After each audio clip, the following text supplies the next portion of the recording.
really excited about our rebrand. It was probably a process of about a year and a half of really thinking about who our brand is currently in the marketplace, what it means to our clients, and are we in a place where we were prepared to go into the marketplace with a new brand? And so over the course of about a year or so, speaking internally, speaking to our clients, we decided that now was the right time for us to do that. And we hired an agency, Landor, did all of the rebrand work for us. Yamamoto is our agency of records. They did a lot of the creative work for us. And we thought about what products we wanted to attach to the rebrand, and so we launched audience intelligence in our linear addressable product. What has sort of turned on the local cable world to buyers, and what's with this new marketplace? So interesting. I think local cable was really exciting for a moment, right? And then I think folks started gravitating towards digital and realizing they could reach certain target audiences through digital. And TV, linear, local wasn't really fully evolved yet in order to match those same opportunities that clients could get through digital channels. However, no one ever thought that TV wasn't important, right? TV was still an important part of the media mix. It still had a really vibrant audience base. A lot of people still watch TV. But now that we've developed products that allow our advertisers to target, to use our data, to use the medium the way that they were using their digital, they're gravitating to it, right? Because they always embrace television, but now they can use TV to help go further down their marketing funnel, right? It's no longer just top of the funnel. It's no longer just brand. Now they can use it towards true conversion. So tell us about the scope and the depth of the data set that you're bringing to the marketplace through these products. So the data that we are utilizing is our own set-top box data, partnered with third-party data, in order for us to identify segments that we know our brands are trying to reach. And so we don't have to give them a big one-size-fits-all. We can actually say, if you're trying to reach men 25 to 54, don't assume that they're all watching this one channel. We actually can show you a broader swath of the networks that they're watching, right? We can actually target that audience in a broader way. And so it's speaking in a language that our advertisers are speaking in, right? They're all trying to reach a specific audience. They're not generally trying to reach everyone. And so at the same time, we're now able to do that. We basically service 3 lines of business. We have our small businesses, if you will, small local mom and pop shops that are really just trying to buy inventory in a very local zone way. Then we have our regional line of business, which is broader, DMA. And then we have our national, right, which is our bigger clients that are trying to buy across multiple regions. And so when we think about our products that we're developing, we do think about, even though we're thinking find, target, report, and prove, we are always thinking about the different lines of business. So I'll give you an example. We, earlier this year, launched a product called the TV Ad Planner, which we're really excited about, which is hyper-focused on our small business owners. And so it allows our small business owners to go online, identify through putting in a zip code an area that they want to reach. It helps them identify an audience segment. So once again, they can still target a specific audience, upload creative, put in a credit card, and off they go. They don't have to talk to a salesperson. They can just go back and look at the dashboards as they need to. And so that's us servicing a small business owner who may be doing their media buying later in the evening, or whatever their reasons are, right? That they are not needing to speak to a salesperson.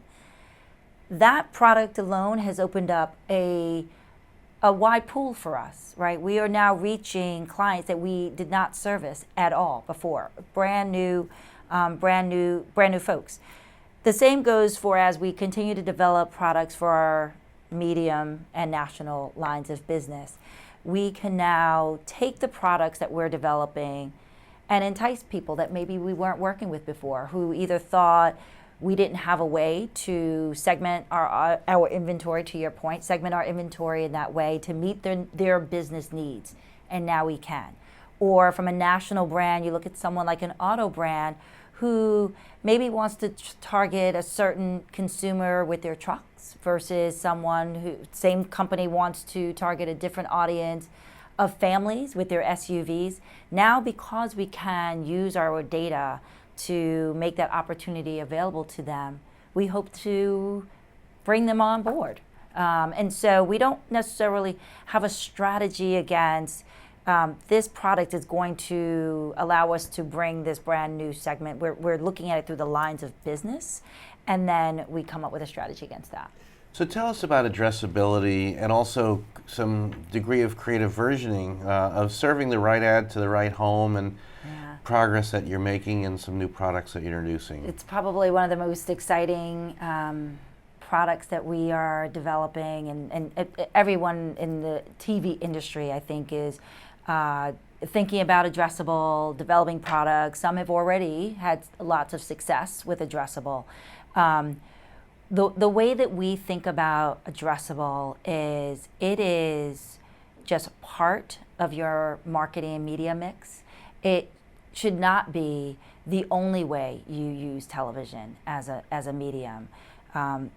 What we don't want to see happen is where people over-target, right? And we've seen that happen in the digital space, where you are so hyper-focused on that creative message to that one consumer that you forget to create the brand halo that you need. And so when we think about our addressable product, we're super excited about the ability to offer an advertiser the opportunity to create different versions for different target audiences that they have, and at the same time help them understand that what they also want to do is go up the funnel a little bit and have messaging that is broader, right? That is still creating that halo, and so that their message and their media mix is still very holistic. But we're really excited about it. It really gives us an opportunity to have a full funnel conversation with our clients, and no longer is the conversation just around broad reach, but now we're really having a true conversation around broad and targeted reach, which is a game changer for us. And just briefly about the versioning, you've been working with different versions of creative. Just tell us a little bit about how that works. Right this moment, we can offer up to 5 different versions. It is a full spot, and so what that means is if we're targeting into the home, it is going to be a full spot into your home, right? So we're not necessarily saying that we're targeting you, Andy, and targeting this person separately, but the spot is going to reach you into your home. And so we can do that through our inventory into 5 different buckets, if you will, based upon the set-top box data.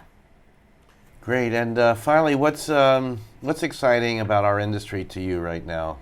Oh my goodness.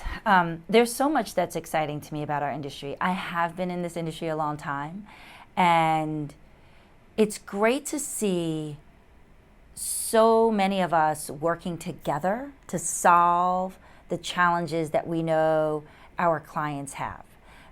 It would be very easy for everyone to be in their own sandbox trying to solve it by themselves, and then going out to advertisers and creating more confusion. There's so much collaboration going on across the MVPDs, across the networks, thinking about what is going to be the best solution for the advertisers, which is what matters to all of us. And to me, that's the most exciting, right? There were times when, I can recall times when, it was very clear that there were like lines in the sand that were drawn, and you did not, one company didn't talk to another. And it's exciting to see that not be the case right now, where I can have a conversation with so many different people in this industry about what's coming next. Like, where do we take addressable TV? Like, what is that going to mean? To your question around thinking about how do we teach and help a brand understand what the right mix is? What's the right percentage of addressable versus non-addressable? If we can come at that together so that our advertisers aren't confused, we've won. Then we'll all be winners together. It's really exciting.